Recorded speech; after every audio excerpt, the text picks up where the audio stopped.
මොකද්ද බං තාම මෙතන ලිපවත් පත්තු කරලා නැහැ ඈ වැඩ කීයටද බං කිරි උතුරන්නේ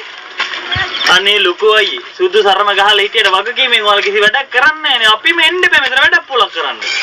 ඔයාලත් මෙතන පොඩි වැඩනේ ලොකු කරගන්නේ ලොකෝ අයියේ මල්ලි වරෙන් දර ටික දාලා අපි ලිපපත්තු කරලා ගමු මේවද බං කිරි ගිය පාර කොන්ක්‍රීට් මිචර් එකකින් අන්නලා ගම වටේ කිරිබත් බෙදුවේ අපි ඈ ගිය පාර අර කොන්ක්‍රීට් මිචර් එකකින් අන්නලා කිරිබත් බෙදුවනේ ඔයා හිටියේ නෑ ඒතරේ ඔව් අනේ පංචානකෝ ඊට කලින් සැරේ මේ වැවේ කිරි ඉතුරු අපි වැවේ කිව්වේ වැවට කඩලා දැම්ම හාල් මිටි 500ක් වැවට 500 ගෑනු නාන මංකඩ වල ඉඳලා තමයි පොල් මිරිකුවේ මේ වැවේ මේ වැවට හාය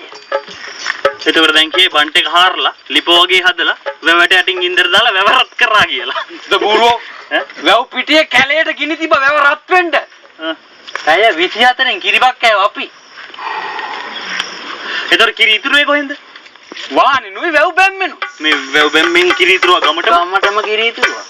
වාසනාව බා හරි බොහොම ස්තුතියි ගුණේ අංකල් හරි මල්ලි වරෙන් මෙන්න ඇත්ත යකෝ මල්ලි වරෙන් දර ටික අරන් රෙද්ද මේක අවුල්ලලා ගන්න ඇත්ත ලිපපත්තු කරන්න ඉතින් මෙතන මුකුත් නැහැ පත්තු කරන්න මල්ලි ඔය එන්න මෙහෙට ගනින් ඕක මේ බයික් එක පැත්තට මේ හිදියම් පණ්ඩිතෙක් වෙන්න නැතුව වැඩක් කරන්නෙත් නැහැ බල කරන්න දෙන්නෙත් නැහැ කාලා කන්නේ තීරුමක් නැහැ නුඹේ ජීවිත